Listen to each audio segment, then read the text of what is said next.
Okay, sekarang kita lihat chapter 9, which is strategic planning. Okay.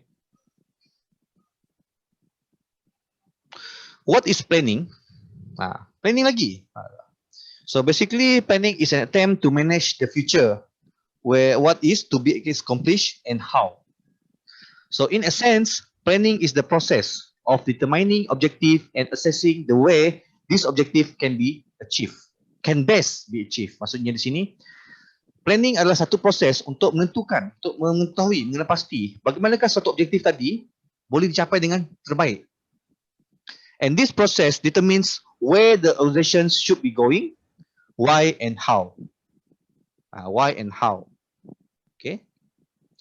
So, as stated by Kunz and O'Donnell, the fundamental purpose of planning is to facilitate the accomplishment of enterprise and objective, where all other purpose of planning are simply spin-off of this primary purpose. Macam tu saja sebenarnya. Plans are also important to obtain and commit resources required to achieve objective. Okay. Jadi bila kita kata berkenaan dengan plans, dia bagaimana kita nak obtain, bagaimana nak memperolehi suatu resources, bagaimana kita nak commit the resources yang diperlukan untuk mencapai suatu objektif. And to ensure the activities are consistent with the chosen objective and procedure. Maksudnya untuk memastikan bahawa suatu aktiviti yang kita dah rancang tadi, dianya hendaklah konsisten dengan objektif yang nak dicapai, prosedur yang digunakan. Dan monitor and measure the progress activities. Kena monitor. Kena measure the progress, percentage berapa. Where it helps in determining whether objective can be achieved and helps in making corrective actions. As well as to adjust to the external environment, where the involve changes in the organization's formal structure, such as its workflow, authority pattern, reporting relationships among managers. Okay. And to form of adjustment to the environment called organization design. So tadi, bila awak kata pasal adjustment terhadap cara workflow mereka, sebagai pattern of the authority, perkelasan tugasan dan sebagainya, how the reporting relationship among managers, okay, this is what we call as a organization design, where it's a conscious structure to meet demand of environment at given time. It can change 5 years later. It might change 10 years later because environment change. So the way you work, the way you organize, the way you manage also must be changed in order for your organizations to be fit to the environment change, to be updated with the environment change, to be what we call sebagai within the time. Sepatutnya kita katakan sebagai adalah menepati keadaan semasa. Suatu perkara berlaku. Contoh sekarang. Okay. Sekarang kalau kita kata banding dulu, cara management pun berbeza disebabkan oleh different approach of organization. Dulu surat menyurat, sekarang guna email, guna WhatsApp. Dulu, okay, kena ramai, kena banyak staff. Sekarang satu staff boleh buat 2-3 kerja sebabkan semuanya digital dan sebagainya. So this is where the organizations need to adjust.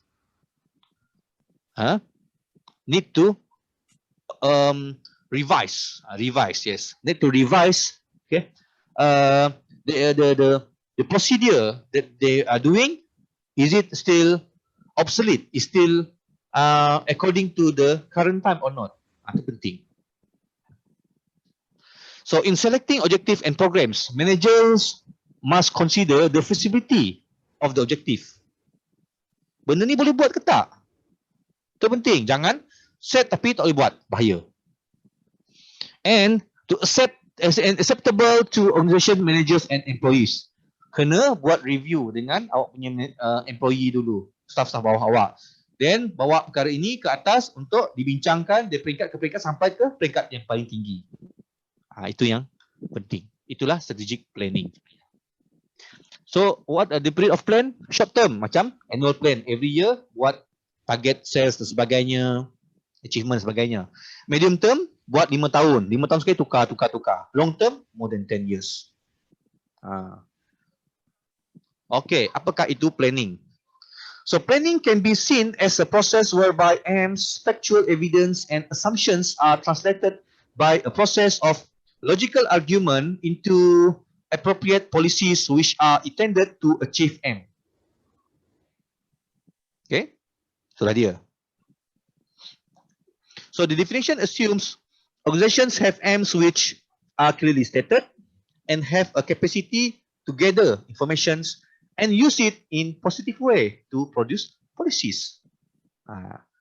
Meaning to say, organizations kena ada objektif yang dah clear. Nak ini, nak itu, nak ini, nak itu. Dan ada capacity untuk collect all information and use it to produce those policies. So why do public sector? Why do public sector organization plan? Because the concept of planning are applicable to many activities. From the national planning, macam RMK, Rancangan Malaysia ke-12, itu adalah public sector organization plan. Then we have the town and country planning. Kita ada bandar, kita ada negeri, kita ada negara. Perancangan bandar, perancangan negeri, rancangan negeri Sarawak, plan strategik, kerajaan dan sebagainya. We have corporate planning. We have strategic planning. Ini yang UNIMAS tengah buat sekarang. 2021, 2025. 5 tahun. Strategic planning. We have policy planning. We have business planning. Okay. National planning ni lebih kepada negara yang kebangsaan dan sebagainya. Town, state, country, state planning ni lebih kepada negeri dan juga bandar-bandar utama dan sebagainya. Under state government, under Dewan Bandaraya dan sebagainya. We have strategic planning for departments, for agencies, for the ministries. We have a corporate planning for the corporate sector. We have policy planning for the government. We have business planning for the businesses. Macam tu. Banyak. Konsep planning ni boleh digunakan untuk kita lihat banyak perkara lah sebenar-benarnya. Okay.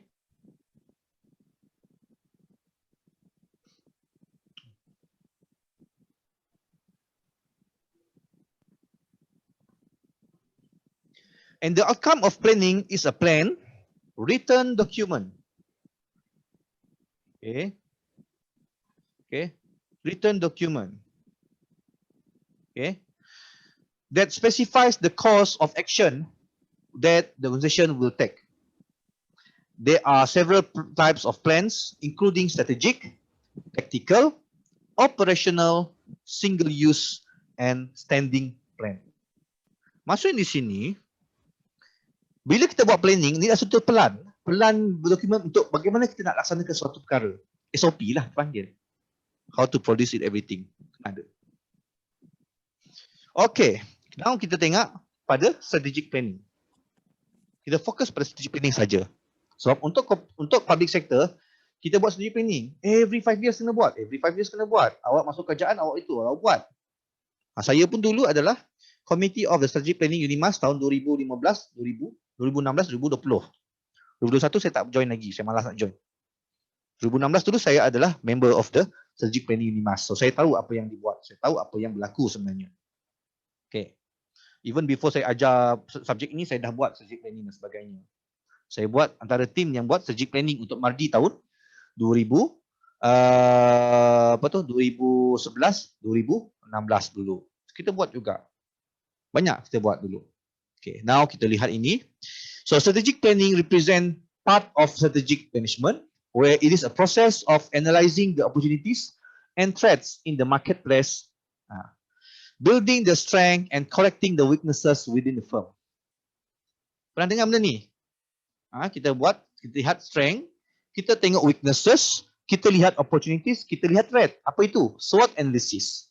Awak dalam OD pun belajar SWOT analysis. Dalam ini pun belajar SWOT analysis. Benda yang sama sebenarnya.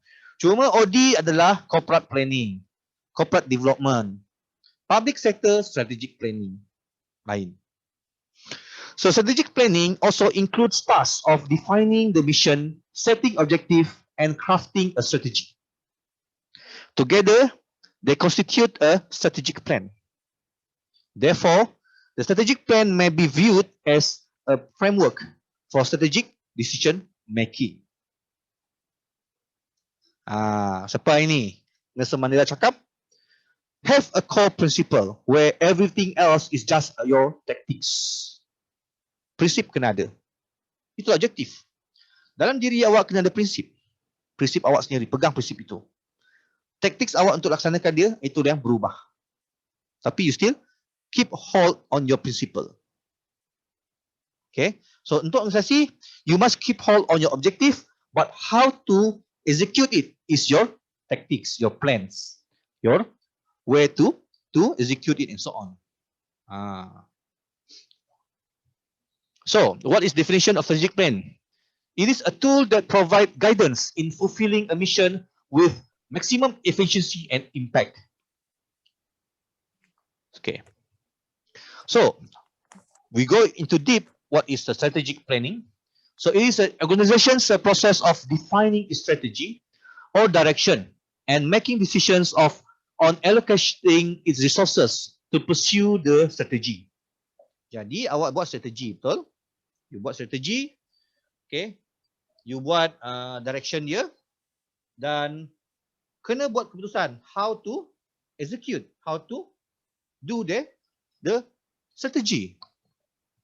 And it may also extend to control mechanism for guiding the implementation of the strategy, where it involves formulating the organization's objective and developing strategies to achieve those objectives. Itu adalah sebenar-benarnya. So, strategic planning is the process of first selecting an organization's goals, determining the policies and strategic programs necessary to achieve specific objectives and the goals, and establishing the method necessary to ensure that the policies and strategic programs are implemented. Okay. So, example is such as to determine policies and strategic programs necessary to achieve the specific goals. Itu dia. So, what it is basically is the big picture of what your agency is doing and where to go. Awak buat apa? Agensi awak buat apa? Nak ke mana? Dah masa 5 tahun, masa 10 tahun, masa 20 tahun. Helps to determine where your organization is going over for the next years or more. And why it's important? It gives us clarity about what we actually want to achieve and how to go about achieving it rather than a plan of action for day-to-day operation. Maksudnya dia jadi satu panduan kepada day-to-day operation awak. And why we do it? Kenapa nak buat strategic planning ni? Susah-susah. Tak susah sebenarnya. Kenapa? Ianya penting untuk to keep your organization competitive in a dynamic and often unpredictable environment. Maksudnya, environment changes. Macam COVID sekarang. Tengah COVID sekarang, kena ada perubahan dari segi cara kerja, planning dia, objektif dan sebagainya. Kena tahu. To promote a clear, defined direction. To promote buy-in, ownership and commitment. Contohnya, awak nak, you want to say that, I want to be UNIMAS is a top 5 universities within these 5 years. So, you are promoting the commitment, the ownership of that nombor 5 tadi. So, apa cara nak buat? Ini cara dia. Prevents disenfranchised employees. Set priorities for resource allocation. Tak tahu. Kalau nak dapat nombor 5, top 5 university di Malaysia, apa UNIMAS perlu buat? Apakah resources dia? Tenaga kerja, kewangan dan sebagainya. Kena allocate. Leads to positive actions and changes. Helps in changing directions in response to changing environment. Okay. So apa? Sekarang ni, contoh sekarang ni. Kita kata pasal COVID dan sebagainya. Macam mana UNIMAS nak overcome this issue? Dulu, online courses are never heard of. Sekarang, why not we go for online courses, online degrees, on so on. Kerana the dynamic of the environment change. I believe that within these 3 years, tak ada seorang pun berani nak keluar masuk ke Malaysia. Orang negara luar nak masuk Malaysia. So, how can you nak jadi top 5 Malaysia. Cara dia, we offer online degrees and masters for those foreigners and so on. So that we can have a numbers of foreigners dan sebagainya lah. Benda itulah kalau dalam Malaysia kita tak kisah sangat sebab di Malaysia kita masih boleh datang ke Sarawak dan sebagainya.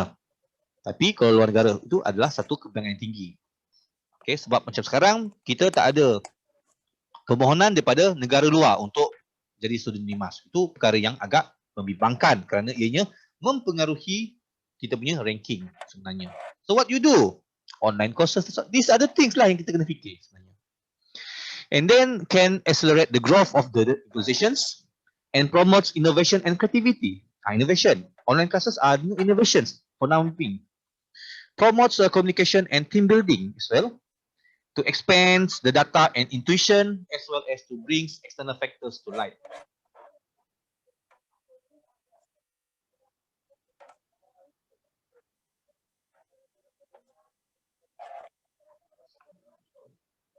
So, for effective strategic planning, senior officials must have certain values such as a vision, leadership, ability to be proactive, flexible, and must be forward thinking. Okay. So leader tadi, senior officer tadi kena ada vision, kena ada leadership, proactive, flexible, and forward thinking. Ni yang susah ni. Kadang-kadang yang tua-tua ni kurang sikit benda ni. Kita yang muda ni ada vision, tapi itulah pasal kita belum lagi pegang jawatan tinggi. And then look at the external environment. Apakah future trends dia? Contoh, demand of services that be available and changes in the legislative framework.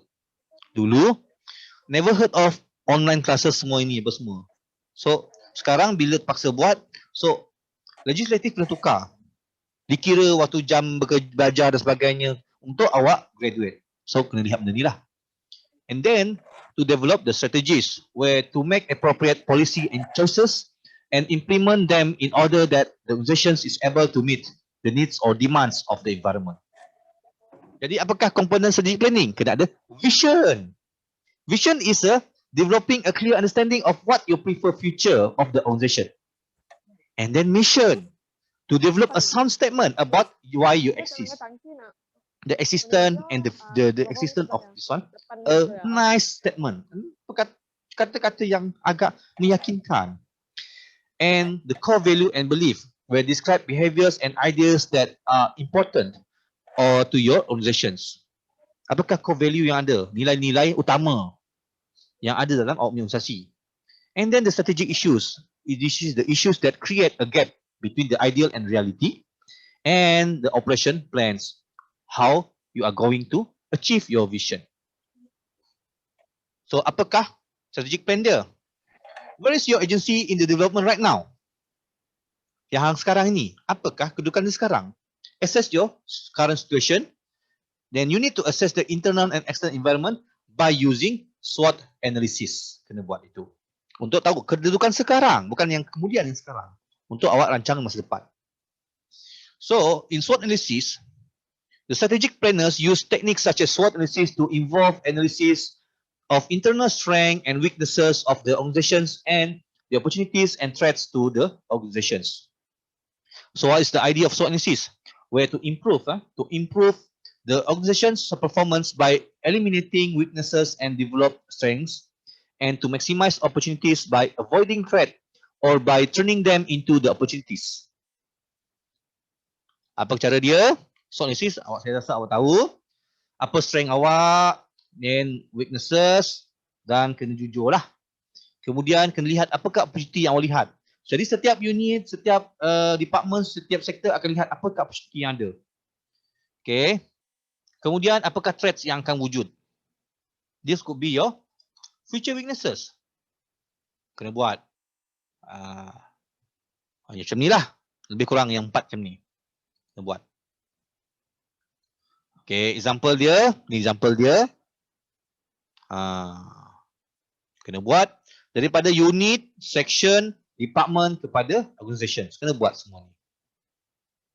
Kemudian plan ketiga, plan of action. You need to review your SWOT matrix with a view to create an action plan to address each of the 4 areas. And last, develop operation plans, monitor actions, evaluate progress, and revise the plan, the SOP.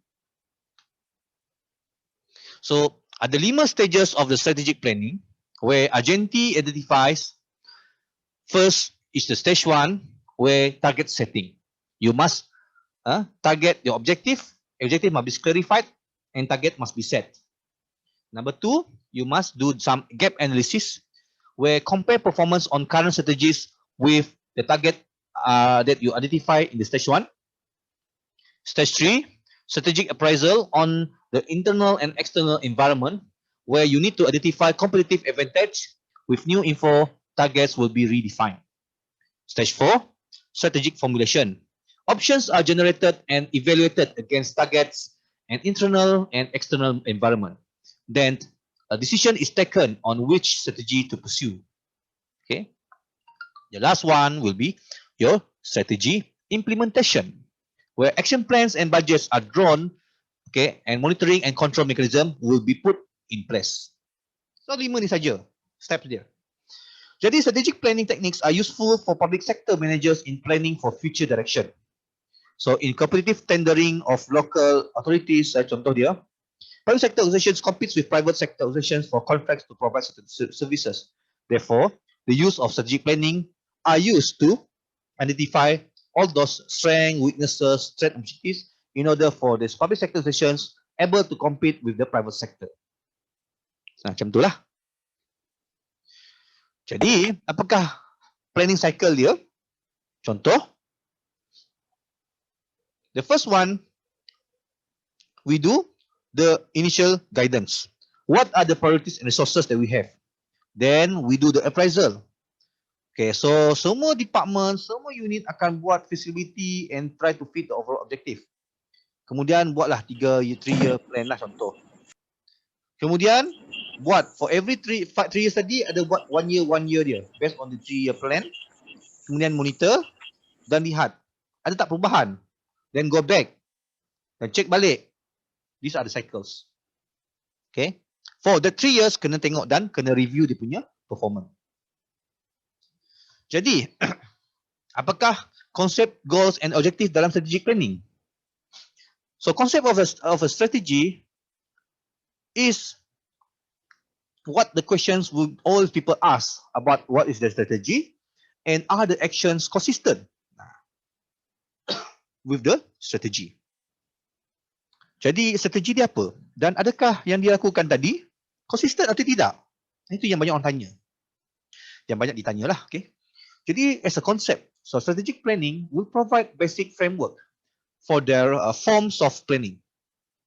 Okay, so dia hanya menyediakan basic framework kepada planning yang lebih detail. So understanding the strategic planning helps to understand other forms of planning. Okay, kemudian organization goals, where provide basic sense of direction for your organizations, which includes the purpose, the mission, and objective. Where purpose is the primary role as defined by the society in which it operates. Contoh UNIMAS bagi pelajaran kepada student dan sebagainya. Itu purpose. And then the mission will be the unique aims that set the organizations apart from others. Okay. Contoh dia, katakan sebagai jadi sebuah universiti komprehensif terkemuka di Sarawak. Contohlah kita kata UNIMAS. Kemudian barulah ada objektif dia yang detail. A target to reach if the organization is to achieve its goal. And it must be more specific than mission statement. A translation of a mission into specific concrete terms against which result can be measured. Itu objektif dia.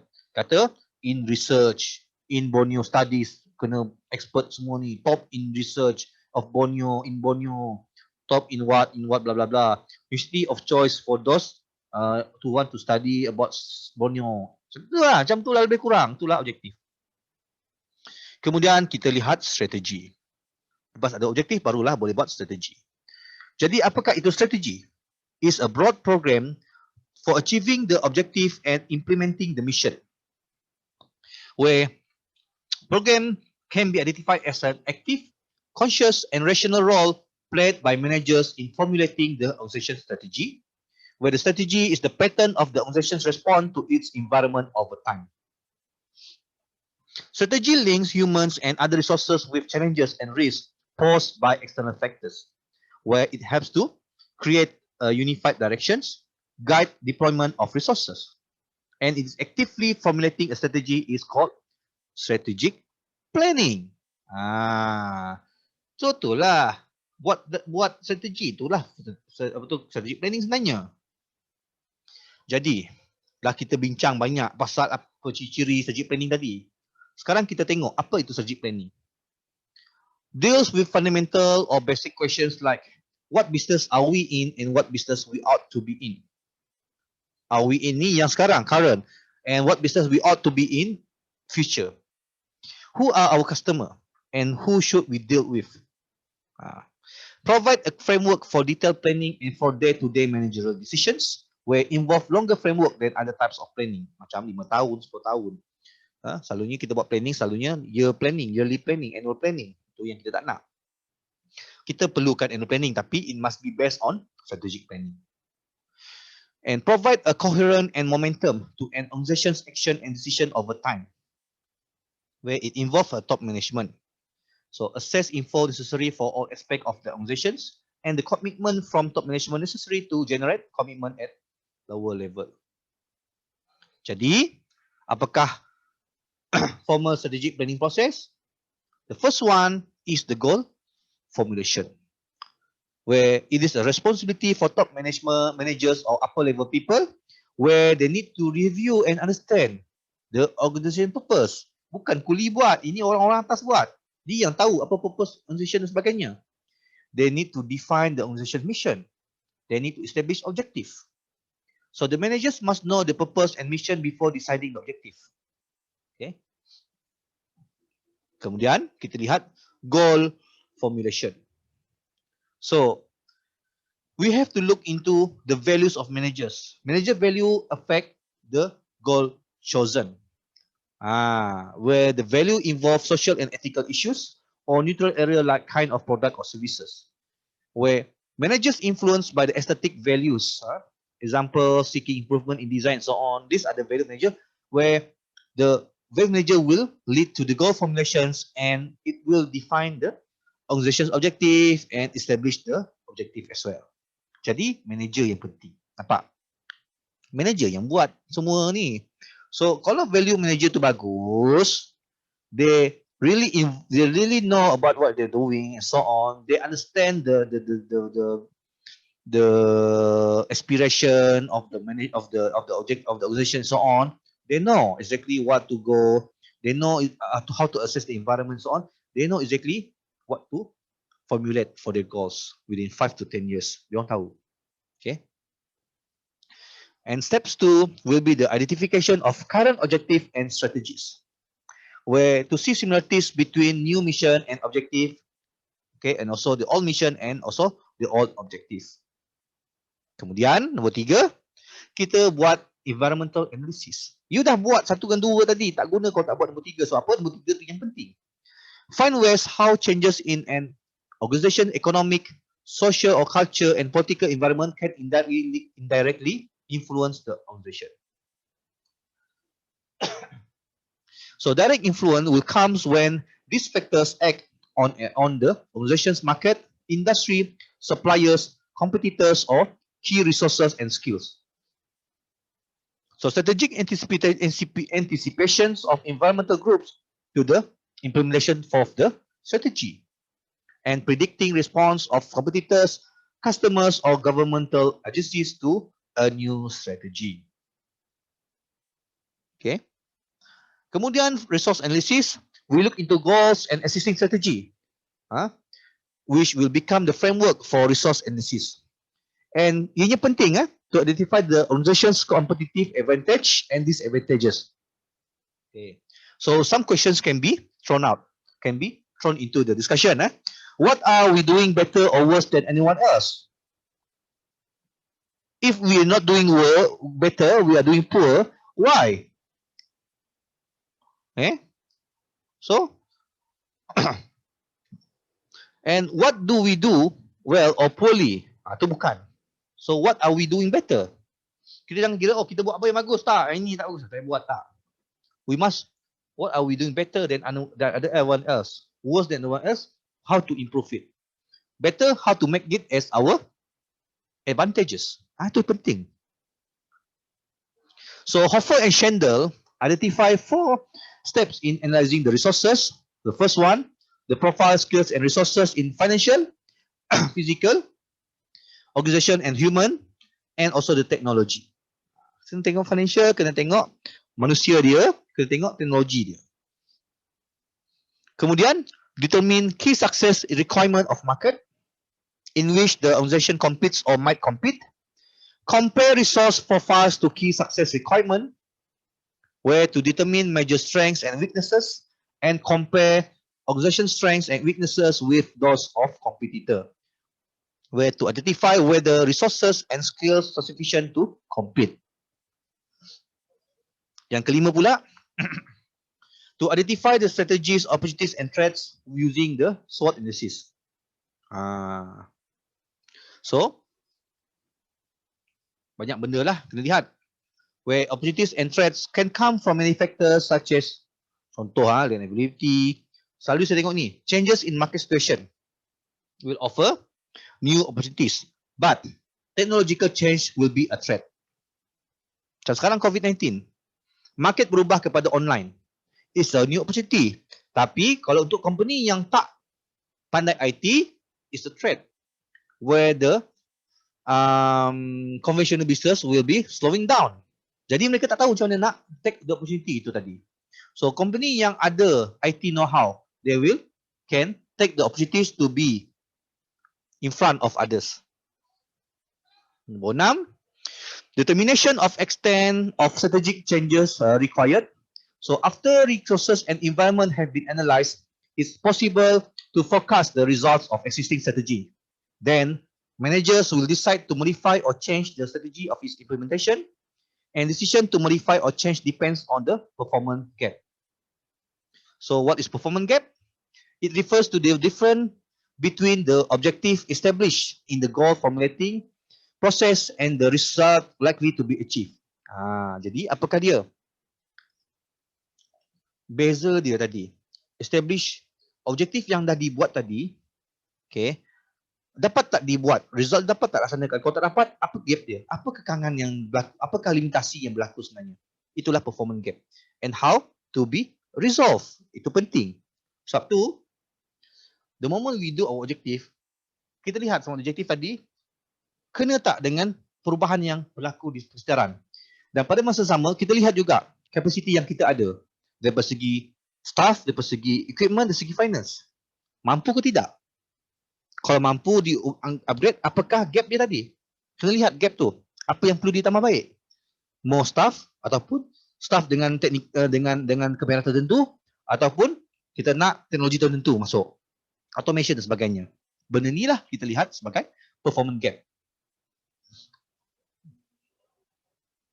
So, how to look performance gap? Results for existing strategy and the new goals and objective will be compared, and kita lihat lebih gap. Kalau ada gap, macam mana nak overcome? This is strategic planning. Kemudian baru kita buat strategic decision, where if these steps involve identifying, evaluating and selecting the alternative. So, to identify the alternative, in order for us to close the performance gap, untuk dekatkan performance gap, kita kena tengok either we need to go for new market or else. Or key product redesign, nampak tak? Kelemahan tadi kita try to improve dia. Reduce cost, enhance quality, new investment and so on, bla bla bla. Benda-benda ni lah kena tengok. Dan have to evaluate the alternative. Romer identifies 4 criteria for evaluating alternative. Number 1, strategy dan components parts must have consistent goal, objective and core policies. Focus resources and effort on critical issues which identified in the strategy formulation process and separate them from the unimportant issues. Okay, you must deal with the sub-problems capable of solutions and strategy capable of producing the intended results. So nampak masalah sebelum, yang tengah dia berlaku sekarang, masa depan, apakah perlu yang resources yang perlu, apakah effort yang diperlu untuk identify those strategy, dan bagaimana the strategy capable or not, kena test dan sebagainya. Then you will select the alternative. Select the best alternative that suits organization's capabilities. So new capabilities are acquired through investment in human resources. So alternative may change as well. Dan barulah kita start to implement the strategy. So the strategy will be incorporated into the daily operating of the organizations, which into plans, program and budget of the organization. Itu lepas tu dah settle lah. Barulah kita akan tengok dia punya performance. So you will measure and control the progress. As implementation proceeds, managers must check progress against strategic plan at a predict or tactical period. And this will help them to assess whether or not the organization is moving towards its strategic objective. Jadi Hofer and Schendel refer to this as a strategic control, where two main questions will be asked. Is the strategy being implemented as planned, or is the strategy achieving intended result? Nah, ini masa ni kena check. Check satu-satu, betul tak buat, step unit ada buat tak dan sebagainya. Kemudian adakah ianya menuju kepada strategi objektif dan sebagainya. Untuk melihat Okey. Kemudian lepas kita dah siap tadi, dah tahu dah plan dia, dah tahu dah strategi dia, dah tahu dah prosedur dia, dah tengok dah kelemahan dan kekurangan, dah fikir dah alternatif dia, cara nak closekan gap dan sebagainya, dah ada dah plan nak implement, dah buat dah, dan juga dah review dah, monitor dah tengok, dah check dah every month ke every 3 months ke, tengok macam mana kualiti dia. Kemudian kita akan buat operational plan. So operational plan is a highly detailed plan that provides a clear picture of how a team, a section, a unit, a department will contribute to the achievements of the organization's goals. Yang mana this operation plan will map out day-to-day tasks required to run SOP. This is SOP. Okay. So the plan covers of what, who, when, and how much to be done. Jadi what, apakah strategi dan task to be achieved. Kena tahu task apa nak buat, apa nak disiapkan, apa strategi nak buat. Who, siapa yang kena buat. Siapa yang bertanggungjawab. When, apakah deadline dia, apakah framework dia. And berapa banyak resources, financial resources, human resources, technology resources are available, are needed. Okay.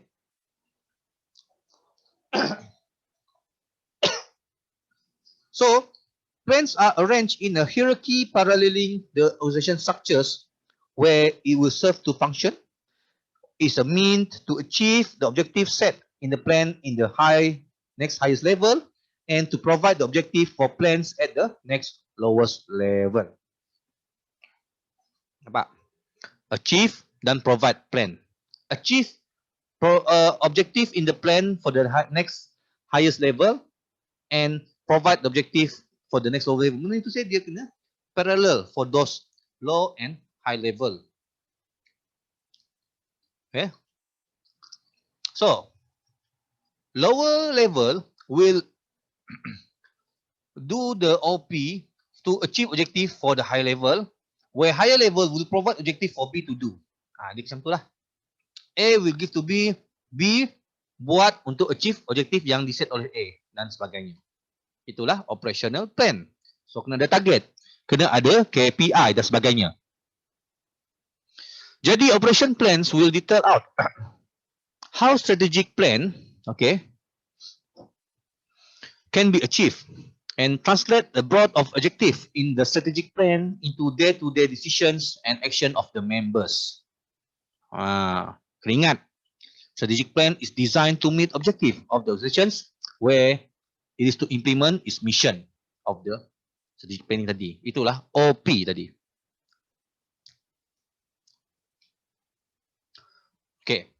Apakah two main types of the OP? Dia ada single use plan where only to achieve one specific objective saja. Dah selesai, tutup, itu objektif. It is a detailed course of action. Dia macam special project dah kata. Okay. Where it might be not repeated in the same form of the future. Lain-lain. Okay. So three major types of single use plan will be the program. The program must be specific. The project must be specific. The budget must be specific. Habis, tutup the project. Okay, apakah itu program? Program will cover a large set of activities where it shows steps required to reach the objective, the organization unit or member responsible for each step, and order and timing for each step. Okay. So it may include other single use plans like projects and budgets. While project will be smaller portion of program. Okay, where each project has a limited scope and distinct directive of own assignment and time. Masa yang tertentu, dibagi jangka masa tertentu, dan direction examen dia pun tertentu. Tak macam yang program tadi. Program ni agak luas tadi, dia besar. Contohlah kita panggil program transformasi kerajaan, the GTP. Itu program yang besar, yang mana dia dilakukan dalam masa 5 tahun, is one off, single use plan. Tapi dalam tu ada projek-projek dia. Projek untuk KPI, projek pemekasaan kerajaan, bangunan, kediaman, quarters, revision of the government scheme, pension, all those things. Itu adalah projek-projek yang kecil yang dilakukan satu-satu. And each project is the responsibility of designated personnel and given specific resources and deadline. Okay. Kalau itu terlalu susah untuk awak nak faham, saya bagi satu senang. Okay. Contohlah awak pergi kampung.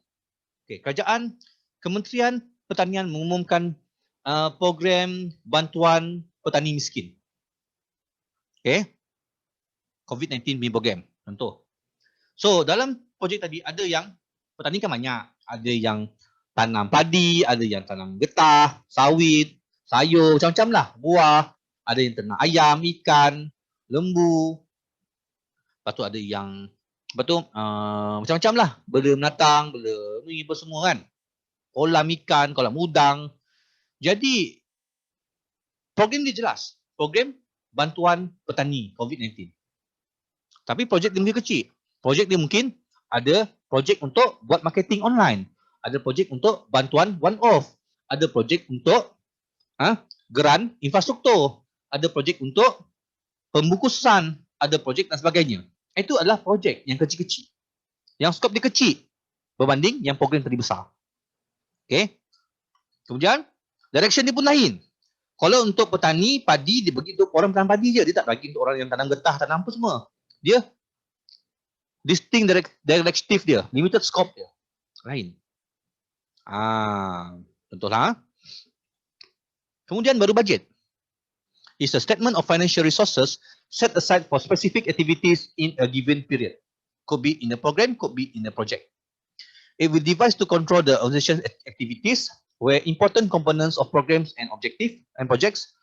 We will itemize income and expenditure, and it involves targets for such activities as sales, revenues, departmental expenses, and new investment. Okay. So managers use budget development as a process through which decisions are made to commit resources to various alternative course of action and take strategic plan into considerations, otherwise it has limited effects on its activities. And budgeting is key to planning process through which activities are designed and coordinated. Ini lebih straightforward lah. Budget apa semua ni straightforward. Kemudian tadi kita tengok one off single use one off. Kemudian kita lihat standing plan. Selalunya it's standardized approach for handling recurrent and predictable situation. Dia benda yang sentiasa berlaku. Macam management, macam operasi kos menguruskan bangunan kerajaan, macam kos penyelenggara jalan raya. So ini standing plan yang every year yang pakai. So it is a single decision that can effectively guide many organization function. And it's allow managers to conserve time used for planning and decision making as similar situation handlers in predetermined and consistent manner. Contoh banks can approve or reject loan request is criteria established in advance to evaluate such as credit ratings, collateral assets and related application information and easy recurrent. Benda yang biasa berlaku, selalu berlaku, kita ulang-ulang je benda ni. Proses sama ulang-ulang. Jadi apakah yang ada dalam standing plan? Dia ada policy, procedure dan rule. So policy tadi is a general guideline for decision making. Contoh, awak masuk Unimas, mesti STPM 2.0 kan? General rules. Tapi spesifik dia ada nanti. Nak masuk program ni kena sekian. Tapi general rule dia, itulah dia. For decision making. Where it set up boundaries around decision, including those that can be met and shutting out those cannot be met. And channels to think of organization members to be consistent with the organization objective. Yang ini sebabkan dia benda yang berlaku sepanjang masa dan semuanya setahun-tahun memang sama. So ianya mesti konsisten dengan objektif organisasi sebab kita tak nak dia terlalu lebih tetapi terlalu kurang. Dia kena inline benda ni. So some policies deal with important matters. Okay. Contoh dia strict sanitary conditions in place where drugs or food are produced. Some policies concerned with relatively minor issues. Macam contoh pemakaian pekerja dan sebagainya. Inilah benda-benda polisi yang standing plan ni. Etika pakaian pelajar, guideline awak, 80% tak masuk kelas, kena bar daripada izin dan sebagainya. Ini planning policy plan yang tiap-tiap semester kita buat. Tak pernah ubah-ubah pun. And is established formally and deliberately by top managers. Yang buat ini bukan kami, tapi orang atasan ini mas. KPT, ada guide dia juga nak buat benda ni. Policies can emerge informally at the lower level due to consistent set of decision on the same time subject matter over a period of time. Okay. Tapi pelaksanaan mungkin ada budi bicara. Budi bicara. Okay. Kemudian top manager set policy because they feel it can improve effectiveness. Yes. Kebanyakannya ya, betul. And want some aspect of organization to reflect personal value. Nampak personal value ni penting. So standardize tadi menunjukkan value satu organisasi. Standardkan. And need to clear some conflict or confusion occurring at the lower level. Kemudian kita ada standard procedure which is SOP. Jadi tadi dah cakap SOP kan? Ini dah SOP. Bila benda tu selalu berlaku, ada SOP. So policy carried out by means or more detailed guidelines called the standard procedure. And the procedure which provide a detailed set of instructions for performing a sequence of actions when is occurred often or regularly occurred. Hari-hari kena buat. Macam awak scan QR code tu kan hari awak buat. Itulah SOP. Detailed instruction help employees to form tasks and ensure consistent approach to a specific situation. So what is SOP basically? Contoh dia, a procedure for a clerk to handle refund. Contoh dalam bank, kena senyum dulu, kena senyum, beri apa tu? Kena greet customer, kena check receipt and then check condition barang. Ni contoh dekat kedai Okey, terima 7 hari. Kata SOP kita 7 hari barang dah beli baru dalam 7 hari boleh refund. Lepas 7 hari tak boleh refund. So these are the SOPs lah. Benda tu berlaku selalu. Kemudian rules. Rules are the statement on whether to take or not to take specific actions in a given situation. So most explicit of the standing plan, okay, dia paling ni lah sebab dia buat rule is not guides to think or decision making but substitute for them. Okay. Choices, it could be whether or not to apply rule to a particular set of circumstances. Contoh, rules say working hour are 8 to 5 but managers can decide to suspend them to dismiss staff earlier on hot day if the aircon rosak ke apa semua. Ini rule. Macam contoh, rule dia awak kena datang kelas 80% attendance minimum. Tapi kalau contoh ada aktiviti apa semua, banyak buat aktiviti, kita kata ada surat apa semua, itu rule yang kita benarkan. Okey, walaupun awak tak cukup 80% tapi awak ada MC, awak ada surat yang kata awak join program universiti dan sebagainya, wakil universiti, kita masih benarkan awak masuk exam. Macam tu. Itu rule. Okey. So itulah berkenaan dengan strategic planning. Thank you very much.